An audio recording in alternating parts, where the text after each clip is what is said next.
Kadere iman, Kur'an'ın ve hadis-i şeriflerin teyit edici, tahşid edici mübarek ifadeleri içinde imanın 6 rüknünden bir tanesidir. Her şeyin alt üst olduğu bu devirde, bir evvelki bahise yine dikkatinizi istirham edeyim. Maddenin gönüllerde hüküm ferma olduğu bu devirde, her şey maddi ölçü, maddi kıstaslarla değerlendirildiği bu devirde, nasıl manaya insanlar inanmıyor, manaya imanın yanına gelmek istemiyor, her şeyi tabiata ve fiziğe irca etmeye çalışıyor.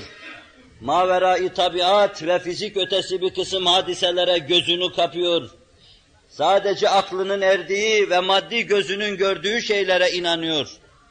Aklın terkiplerle insanın elinden tutup götüreceği yeni komprimelere karşı ciddi bir gaflet ve alabildiğine bir havailik içinde yaşamak istiyor. Bunun gibi bir bakıma ters yönüyle rasyonalizmin hakim olduğu devirde kadere inanma meselesi bir cebrilik, bir cebri determinizm olarak kabul edilmekte, imanın bu rüknü kulak arkasına atılmaktadır. Nasıl Allah'a iman var, öyle Resulullah'a iman olacak sallallahu aleyhi ve sellem. Nasıl Resulullah'a iman var sallallahu aleyhi ve sellem, öyle Kur'an-ı Mucizül Beyan'a kendi kâmeti kıymetine uygun inanacaksınız, iman var.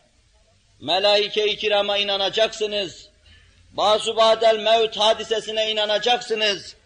İmanın bu esasları, sizin dünyevi ve uhrevi kurmak istediğiniz, kuracağınız hayatın kaideleri mahiyetindedir. Bunlardan bir tanesini sarstığınız zaman üzerinde kuracağınız şeyi tam kuramayacaksınız.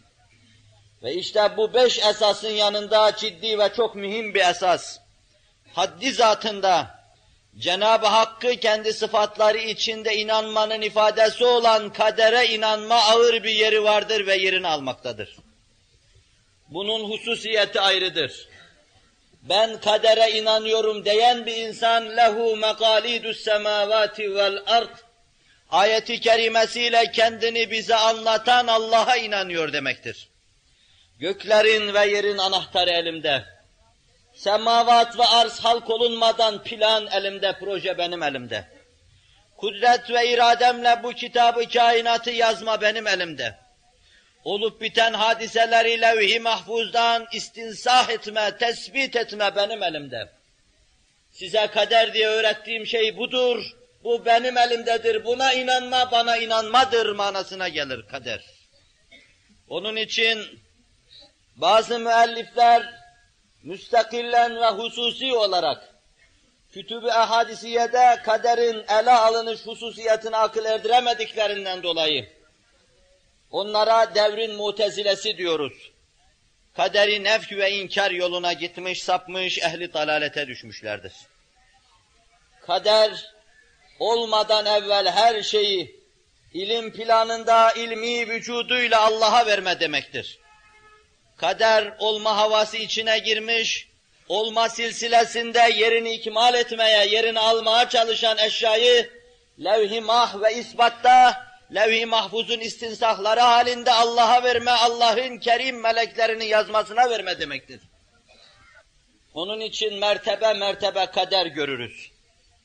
Semavat ve arz yaratılmadan evvel ilk takdir, ilk plan, ilk tayin, ilk biçim. Semavat ve arz yaratılır. Mükellefler vazifelerini yapma sırasına girerler. Umum beşer çapında alem şumul kaderi görürüz.